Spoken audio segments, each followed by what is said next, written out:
Okay, I think it should be recorded already. Okay, let me go back. So so this is actually 2014 practical exam that we have done before. So as what I mentioned just now, you look at the apparatus, right? Look carefully first before you set up. Okay, so after if let's say you have there's such a question repeated again, okay, look at the question and straight away, right, before you even carry out an experiment, you need to ask yourself, what concept are we talking about? So this concept, right, the topic that we're talking about, obviously is photosynthesis. So straight away, you must have an idea about what photosynthesis that we have learned before, which is on the, word equation of photosynthesis.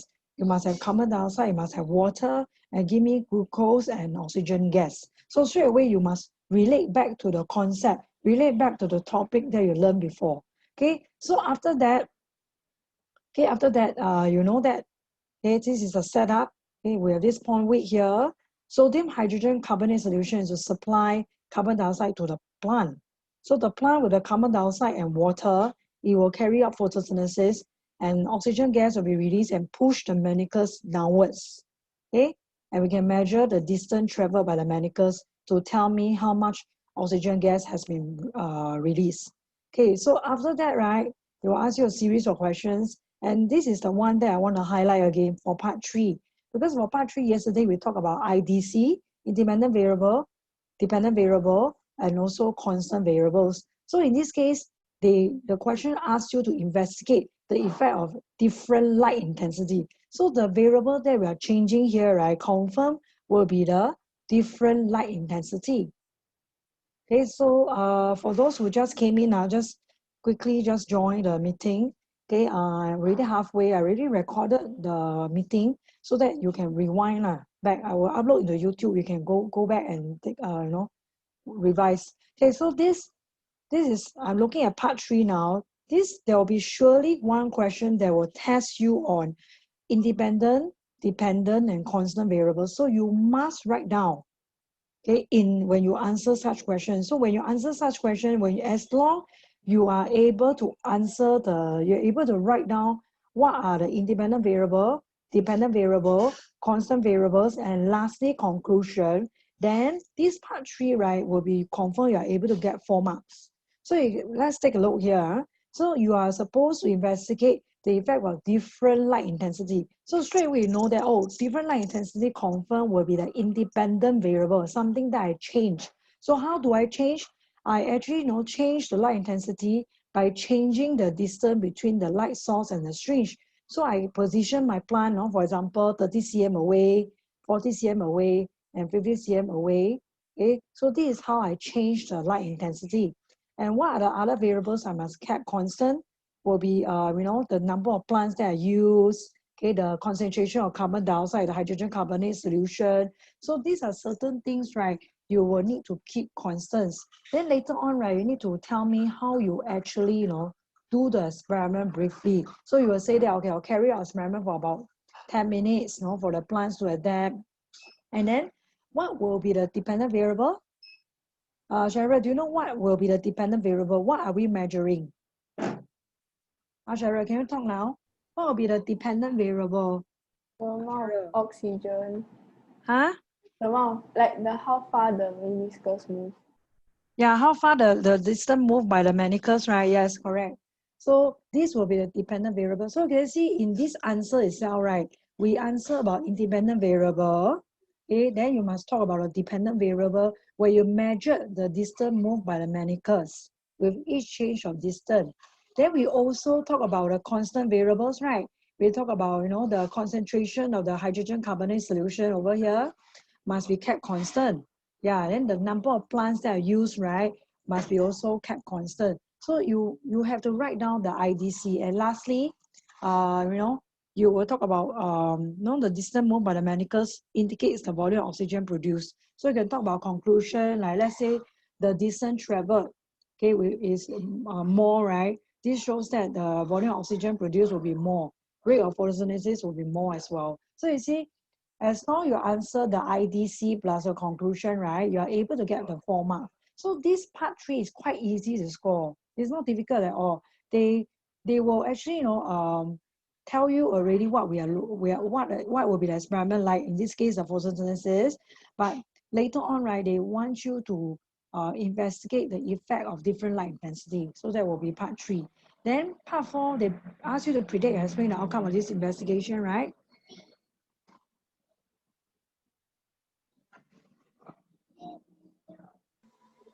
Okay, so the predict and explain the outcome of this investigation will be, the prediction, if let's say the manicures move further or longer distance as the distance from the light source decrease. So as long the light source, right, the lamp is nearer to the setup, is nearer to the plant, the rate of photosynthesis will increase. As a result, the manicures will move further because I have increased production of oxygen.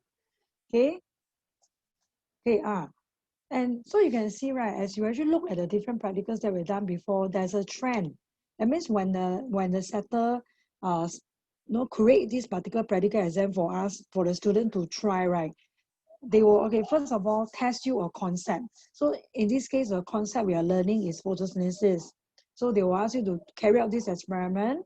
Okay, then there'll be one part that will test you on the IDC, the independent variable, dependent variable, and the constant variables, and the conclusion. After that, right, they will tell you there will be another part of the question, will be part B, will be on drawing. So that's why drawing very important. So as long you just draw what you're given, cucumber, tomato, flower, you just draw what you're given. Okay, so you can see that you're given this hibiscus flower, so you just draw accordingly, the stigma, the anther, okay? So no sketching. Yesterday I did highlight to you, no sketching, just draw solid line clearly. Okay, then they will ask you to label the parts. Okay, so you, of course, that's why for practical exam, you must already have some knowledge, but not all topics there will be experiment. For example, nervous system don't have experiment at all. So that's why you can ignore those topics. You must zoom into those topics, right? Emphasize more on those topics that will have experiments like photosynthesis, enzymes, diffusion, osmosis. So that's why during the practical exam, the O-level practical exam on the 1st October, before that, right, it's already about less than a month. The concepts, right, for those as topics that will have experiment, you must be very clear. Diffusion, osmosis, you must be very clear. Microscope, these are the chapters, right? You must be very clear. Then you'll be safe. Then you're well prepared for the practical exam, O-level practical exam. Okay, because nervous system don't have any experiment. Like for example, sexual reproduction in human don't have one. So you can ignore these topics. You can emphasize on topics, right, that will surely have experiments. Okay, so this chapter on sexual reproduction in plants, right, you must have the knowledge already. Where is the stigma? Where is the anther? Which one? The structure that contains the male gametes obviously is the anther. The female gametes will be the stigma. Okay. Then they will give you another photograph, which is a hibiscus flower. This is why I told you must have the appropriate knowledge. So in this case, you can see they will ask you a question, how come the reproductive structures are found so far outside the petals? You must, but it's quite straightforward. It's not difficult at all. It's just that to increase the chance of pollinators, so that when the insect come forward to the flower, right, they can brush against the anther to allow the pollen to stick to their bodies, so they can collect the pollen grains from this flower, and the insect, when it go to another flower, they can deposit the pollen grains to another stigma. Okay, when they are collecting nectar within this same flower or another flower. So you see, can you see part 4? They are testing you on a concept again. So that's why for sexual reproduction in plant, you must be very clear already. The difference between wind pollinator, insect pollinator, just in case they will ask you such question again, you must have the content. So this is what I meant by only certain topics, right, will be testable for practicals. That's why I'm very worried, because after when term 4, week 1 will be O-level prelim or prelim, school prelim. Then week 2 will be actually preparation, will be a very short week. Then after that, I won't be seeing you anymore. Why? Because you'll be taking your O-level practical. Then there'll be actually study break as well. So that's why I call back this meeting quickly. Okay. Of course, during when going through the prelim papers, right, I will emphasize more on the practical exam again. because that will be your first practical exam, 1st October. Okay, so this is what I meant. You can see that for practical exam, right? First question confirm there'll be a concept one, experiment. Then part B of the question will be surely photograph, drawing. Emphasize a lot of drawing. Then they will ask you about magnification. Yesterday I emphasize again. Magnification, you must draw bigger and 1 decimal place. So with all these important things in mind, right? Surely you can pass practical or even pass with flying marks. It's quite easy to actually, do well in practical exam. And some more practical exam is 20%. So bio is 10%, chemistry is 10%. So bio easily can get around 7%, 8% if you do well. Okay, so that's for one of the papers, 2014. Okay, then let me go back to another practical.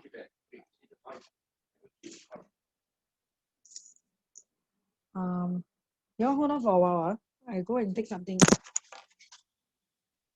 All the clothes is inside the room. Let me check. Okay. Okay, let's just go back to 2016. Sorry for the delay. Hold on.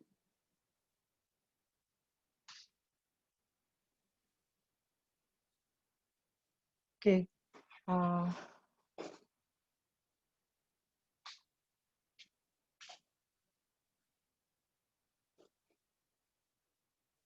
Okay.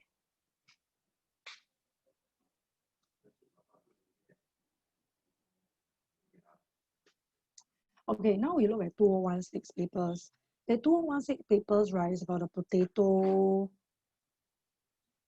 script. Okay, so we look at the bio part. Okay, so it's about hydrogen peroxide. Okay, so they tells you that hydrogen peroxide decompose, and then if there's hydrogen gas, there'll be with a lighter spleen, there'll be pulp sound. Oxygen will realize a glowing spleen. So this part quite straightforward because it's similar to chemistry. So all of you are able to do it well. So 2 marks guaranteed. Okay, then yeah. So you can see you work with potato. Very common specimen where bio students always work with potato, sweet potato, cucumber. Okay, okay, so this is actually the potato where they actually increase the surface area. They cut the potato into different parts. Okay, and then there's one dish A, dish B. There's one uncooked and cooked. Straight away you must ask yourself, hey, what's the difference? Why cook? Why uncooked? Why the other cook? So uncooked will be always fresh. The enzymes are okay, working normally. Cooked will be actually, the enzyme are already denatured. So by this time, you must be very clear already. Enzyme intact, normal. Cooked potato, enzyme will be denatured. Okay, so they want you to add hydrogen peroxide into each of the boiling tube. Okay, and then there'll be a gas that will be released. Okay, unfortunately, there's no diagram for you, so you can imagine there'll be 2 boiling tubes. One is actually with a cooked potato. The other boiling tube, right, will be actually with the uncooked potato. Then you add the hydrogen peroxide, and the enzyme will do something to the hydrogen peroxide. Okay, so you can see that for the uncooked potato, please do not write down bubbles. You really need to learn how to spell this effervescent. Serious. You must learn how to spell this effervescent already. Okay, so for the uncooked potato, the glowing spleen is relighted because oxygen is released. Whereas for the cooked potato, right, no effervescence is observed, so the glowing spleen remains the same. Okay, so there'll be no oxygen because the enzyme, right, what happens to the enzyme is already be denatured. Okay, so there'll be no reaction at all. Okay, so this one, right, I did highlight to you before what's the explanation for the differences between the result and the boiling tube S and boiling tube T. Okay, then for part B, right, okay, this is quite easy. They just want you to describe 2 factors to be kept constant. So now we are using another specimen known as a sweet potato. The rest of the things, right, must be kept constant. Okay, so can I check, Hubert, what are the 2 factors that you should take be kept constant? You can take a look at the experiment here. So what will be the thing, right, that I will need to keep constant, Hubert? Hi, Hubert, can you hear me? Yes. Yeah. So what are the factors that will be kept constant? Constant. Yeah. The number of potato. The number of the potato, right? Correct. Yes. The number of potato cubes that I'm using. What else? The amount of solution must be the two Yeah, the different amount of solutions. hydrogen. It must be clear now. What do you mean by solution? Amount of hydrogen peroxide, right? Volume of hydrogen peroxide being used. Yes. So that's why you can easily get 2 marks already. Okay, very good. This is what I meant by the second part of the question. See, it's again drawing. So just draw. And they just ask you to label one of the seeds. You see, just label. So as long as you draw clearly, big enough, right, and the labeling, then you are able to get 2 marks. Then they actually ask you to test with iodine solution. You can see, remains yellowish, brown with blue, black spots. So some starch is present, no, blah, blah, blah. And orange rich precipitate, magnetic solution, reducing sugar are present. So you can see even 2016 papers is quite straightforward, not easy, not difficult at all. You can do it one. Okay, so this is what I meant by the emphasis on the concept must be there. Okay, the concept must be there. Okay, let's just recap now what are the topics we must really know. Okay, let's start with chapter 2 first. Chapter 2 is what? Diffusion, osmosis, right? Okay, so the key concept will be diffusion and osmosis. So it must be very clear. Okay, diffusion, osmosis. Okay, you must be able to explain to me properly the high water potential, the low water potential. Then for this chapter, right, there's another one experiment that you must be aware is the whisking tubing. So remember the whisking tubing, this one you must remember. Okay, the whisking tubing might be tested. So you must be able to explain. Only the big molecule like sucrose, right, will be very big, starch also very big. They are unable to diffuse across the whisking tubing. Okay, they'll be stuck inside the whisking tubing because they are very large. Other than that, water, maltose, glucose is small. They can diffuse out of the whisking tubing. Yeah, so that's for chapter, that's for chapter 3. Chapter 2 is on cells, for some correction again. So chapter 2 is on cells. Cells, there will be drawing, so you must label the part. But frankly speaking, over the years, right, hardly you are tested using microscope. Serious, I never, over 10 years lah. Over the 10 years, I never see like, I hardly actually see a microscope type of question before. Okay, but for chapter 2, the concept there is important. Why? You need to know the different parts of the cell. Where's the cell wall, the cell membrane, the nucleus, the vacuole, the mitochondria, the chloroplast. So if you are given a diagram, right, you are able to label. So for chapter 2, the labeling of the parts are important. You must know. And sometimes they might test you on root hair cells. Very common, they may test you on root hair cells, so you must know. Chapter 2, the content must be there. Chapter 3, just I mentioned, diffusion, osmosis, whisking tubing, you must know also. Then chapter 4, nutrients, straight away, food test. You must be very clear on food test. Magnetic test is for reducing sugar. Okay, all sugars are reducing sugar except for sucrose. Sucrose are not reducing sugar. Okay, starch also not. Okay, like maltose, lactose, glucose are reducing sugar. So they'll give you a break rate precipitate.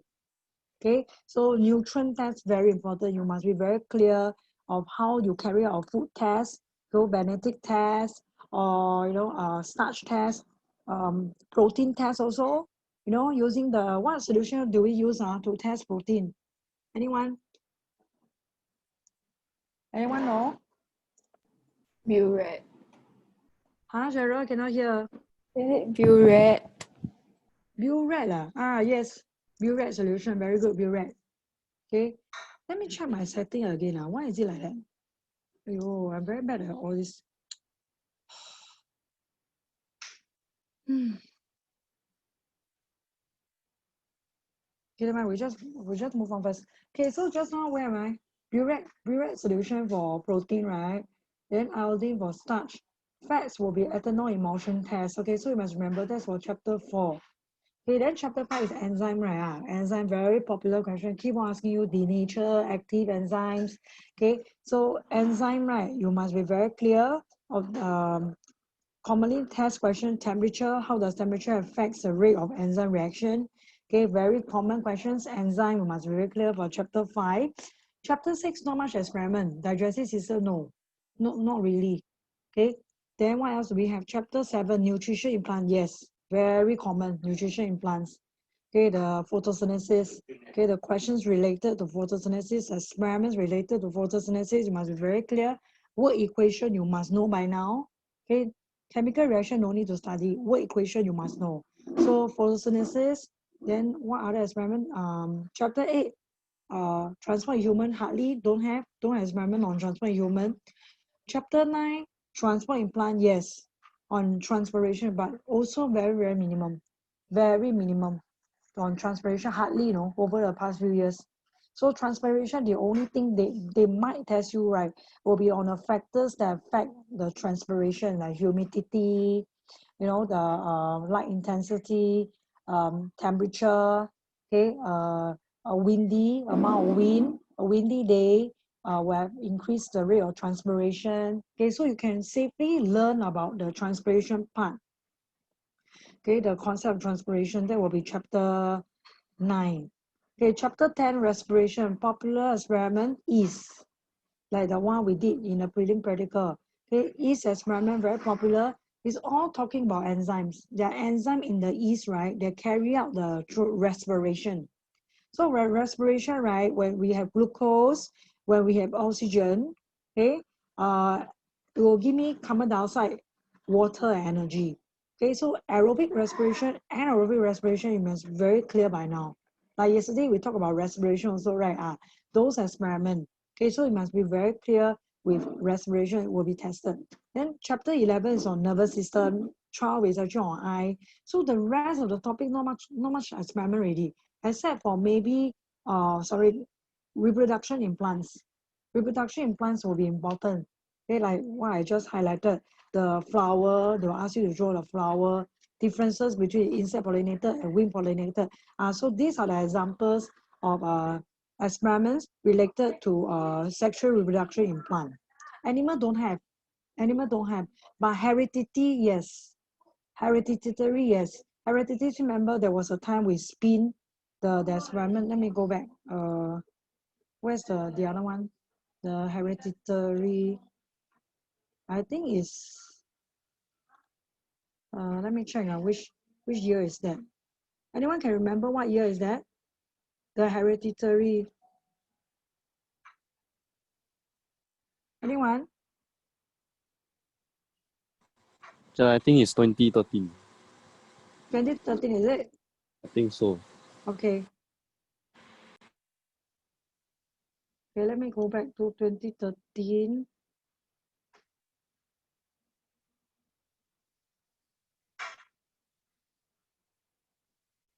So go and revise the practicals that we have.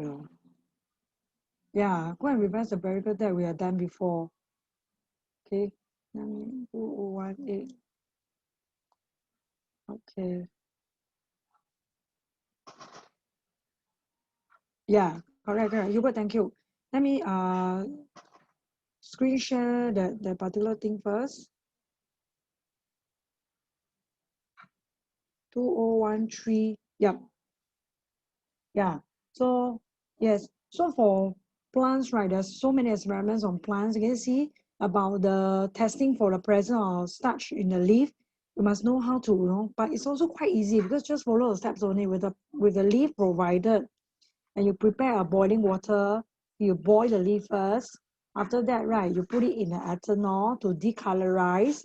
After that, you put the iodine solution. So these are the steps, okay? Then you are able to see what are the green areas, non-green. So always read the question carefully because they ask you, draw a diagram to show the green and non-green. So it must be very clear, non-green, green like that. Then you are easily to get the secure the first 2 marks. So then, and then after that, they ask you about draw a diagram of leaf after after I carry out the boiling of the leaf, put the ethanol, I put the iodine. So you can see that for the brown region, there will be actually no starch present because the brown region do not contain chlorophyll. Only the green parts, right, they have a positive test with the iodine solution turning blue black that will contain the chlorophyll. So that's why you see the third mark, the number 2 marks, you already get 2 marks here, and 1 mark also easily. And this one, there's another 2 mark. So total, you are able to get 5 marks already. This is the one part. Please remember you were doing the spinning part about female gametes and male gametes. You just spin and then you get a result, just tabulate. So this one also quite easy. It's not difficult. I'll just spin, just follow the instruction clearly. You're able to get the marks as well. So in this case, 2 marks, 2 marks, 1 mark, and 1 mark is also quite easy. Okay, so they're saying that the female gamete allele is here, the male gamete is here. So depends on the spinning. Okay, so they are saying that heterozygous tomato plants and green leaves. Okay, this B represent the possible allele present in female gametes. This C represent the possible alleles present in male gametes because they are heterozygous. Heterozygous, what will be the genotype? Sunny, what will be the genotype for heterozygous plant in this case? We are given big G and small g. So what will be the genotype for heterozygous? Sunny?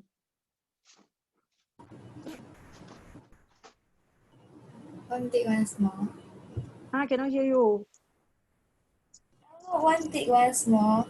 Yes, very good, very good. Yes, correct. Big G, small g. Yes, excellent. Okay, so it's big G, small g. So that'll be a heterozygous. Very good. So depends on what I have, the spin one. As you remember, you were spinning. So this will be the possible types of combination that I will get. So this is actually really dependent on how you spin. So all answers are accepted. Okay. So predict and explain what will happen to the yellow seedling as they grow. So for those yellow or white, right, because they do not have chlorophyll, they will not be able to photosynthesis. So of course, they will die lah because there's no stored food. Okay, so 1 mark easily guaranteed as well. Okay, then part C. So this is what I meant by inheritance, right? For the chapter, you must have some knowledge as well.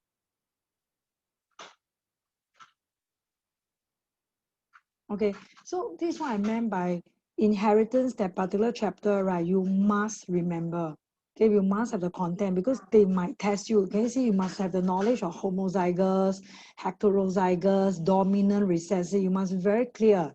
Okay, what do I mean by that? Because you might be tested on this. So you can see for part C, right? They actually give you this particular condition called the hemophilia, where the blood cannot clot. So there are people like that, they have this hemophilia genetic disorder in them. So their blood cannot clot. So they actually is caused by recessive allele inherited only on the X chromosome. So that means as long your X chromosome, they are talking about the last pair, XY. So remember we talked about the chromosomes.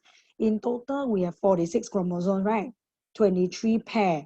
So the last pair, the XY pair, right? Or XX, will determine the gender of the baby. So let's say the baby is a baby girl, the last pair of chromosome will be a XX. For a baby boy, will be XY. So that means they are saying that as long the last pair, the last pair of chromosomes, as long there's an X chromosome that carries this particular recessive allele, right, the person will have this particular condition, hemophilia.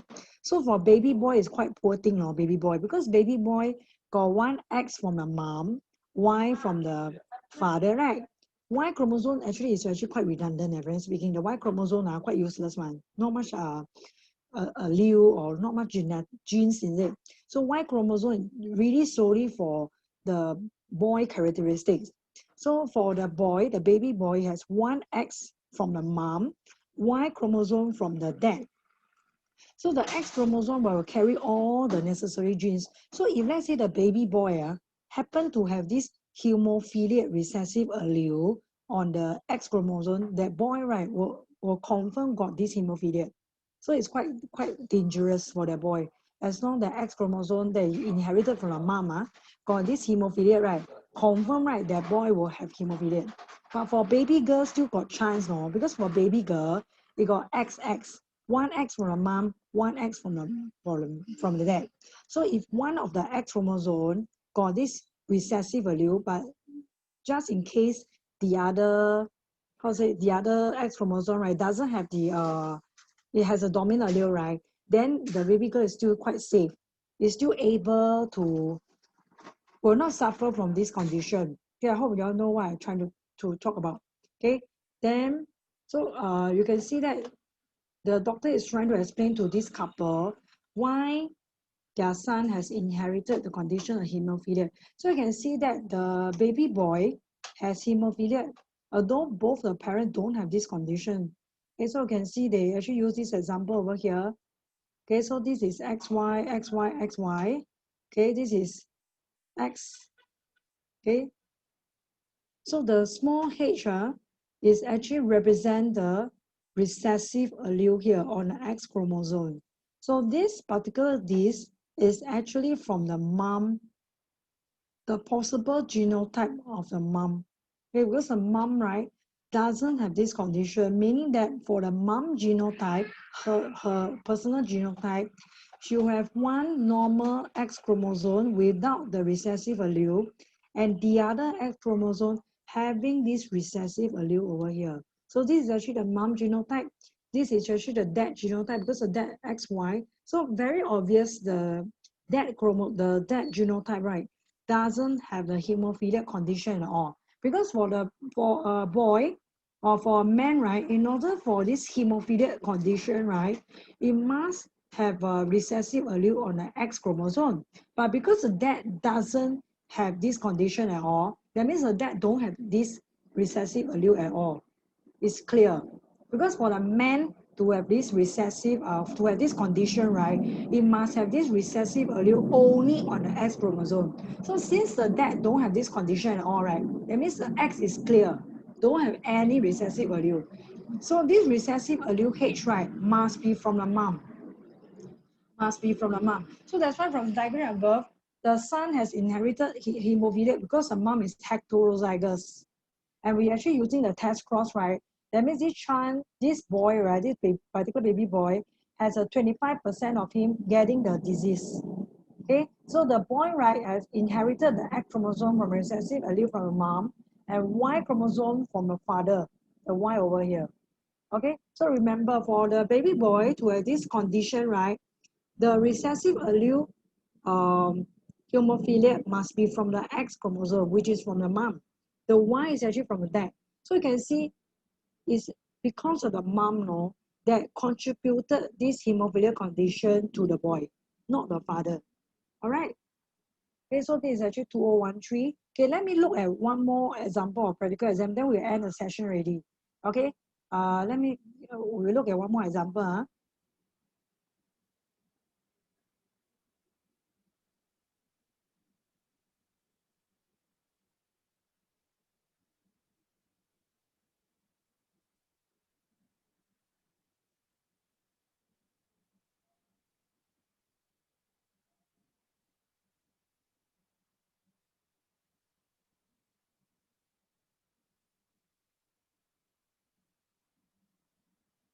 Hmm.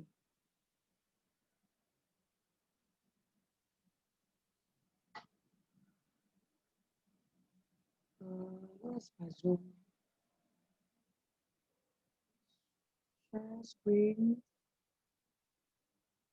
Okay, we are looking at one last example here, which I meant by the whisking tubing. So you must be very comfortable using the whisking tubing. You can see here, the glucose straight away I know already is able to diffuse out. So your concept on diffusion, right, must be there.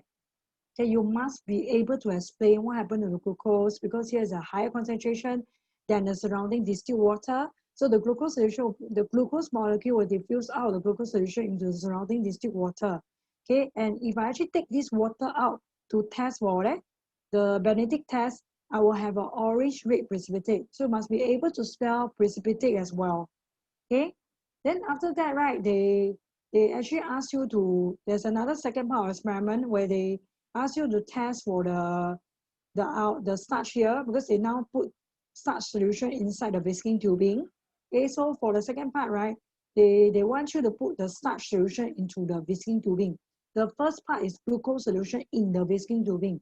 The second part is the starch solution inside the whisking tubing. So if I test for the presence of starch, right, the distilled water will remain yellow because starch is too big.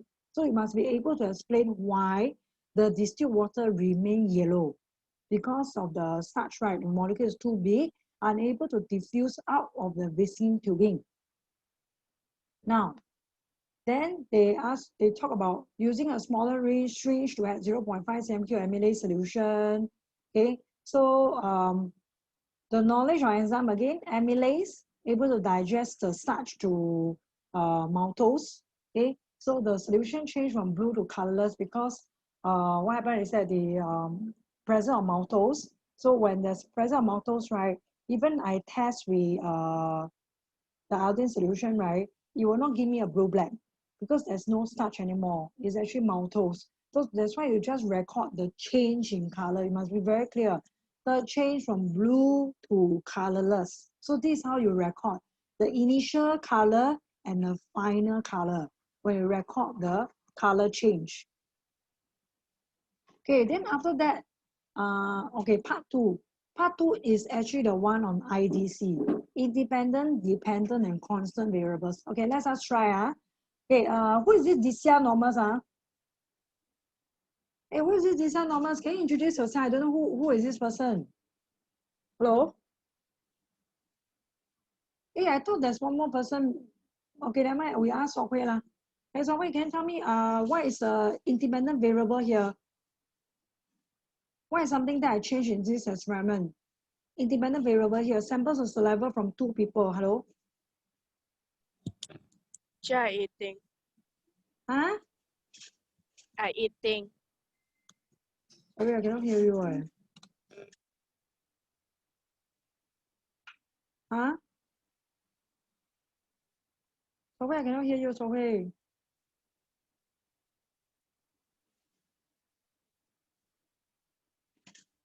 Hey, sorry, I cannot hear you, man.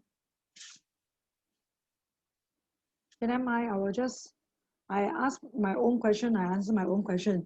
Okay, so the independent variable in this case, right, will be the saliva from 2 people.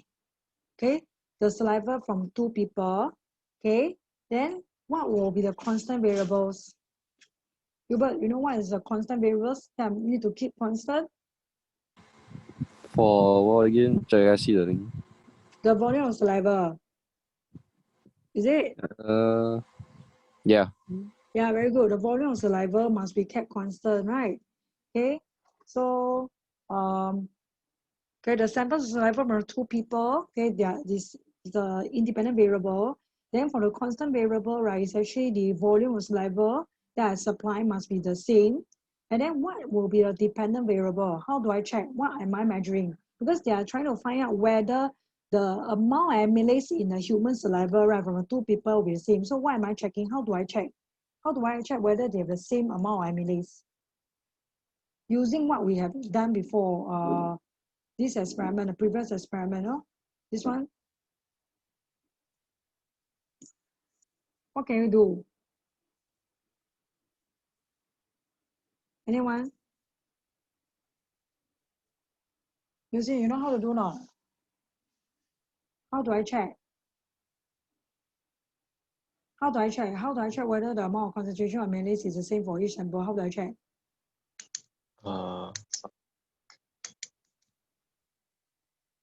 You look here, you look here. So what do you do?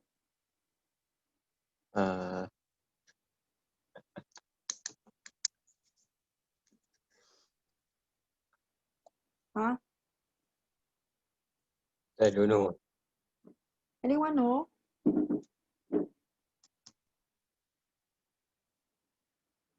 How do I know this one?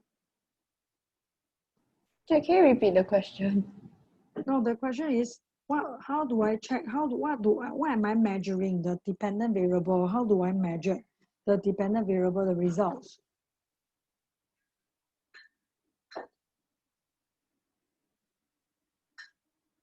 You see here, they put starch solution to a depth of 3 cm in a test tube, and I add 2 drops of iodine solution, and then I add 0.5 cm amylase solution, and then I actually record the change in the color after about 5 minutes, right? Then I realized that, oh, the solution changed from blue to colorless because the amylase had digested the starch already. So because when the amylase digests the starch, right, it will give me the iodine solution will change from blue to colorless. So using this part C, the dependent variable will be actually to record the time that the solution changed from blue to colorless.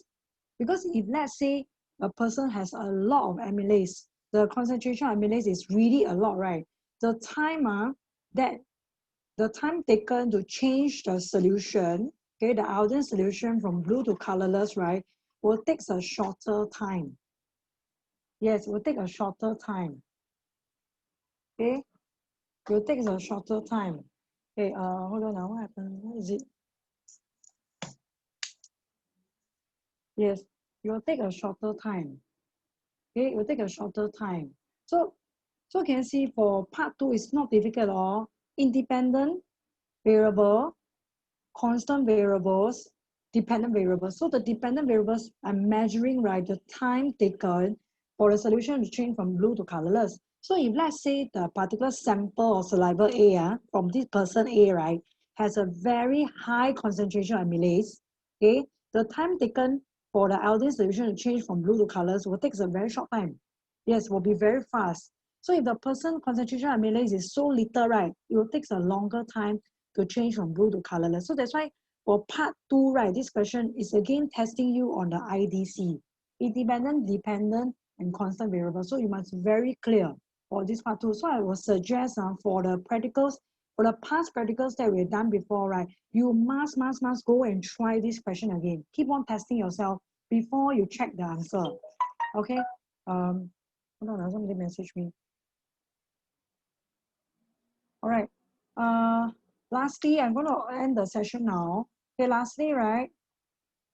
Okay, it's about this kiwi fruit. Okay, again, they ask you to draw, label the seed and the fleshy wall. Okay, see, you must indicate the line clearly. Redefine mm. And then the actual kiwi is only 50 mm. Then you see, 55 divided by 50, your drawing must be very big. So 55 divided by 50, I get 1.1 time. Remember, you must draw the time over here on the cross line. Otherwise, you are unable to get the 1 mark. And look at carefully the length. You are required to record in mm. Many of you confused with mm, no? Top 5.5. 5.5 is actually cm. Mm means 55. So don't confuse. I realize students are very confused with mm and cm. Okay, this one is very silly to make such mistakes. All right. Okay, I'm ending this session already.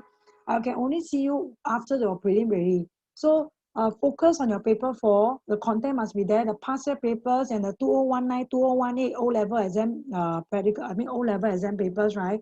You must do. Okay, if you do right, your paper 4, no way you won't be able to get A1. Okay, or at least a B3. Okay, so all the best. Anything not sure or your past year papers, right, you can always WhatsApp me, all right? Yeah, I'm going to end the session. I will upload this particular recording, right, in the YouTube video again. Okay, thank you for your time. Thank you for those who attended this session. Thank you. Bye-bye.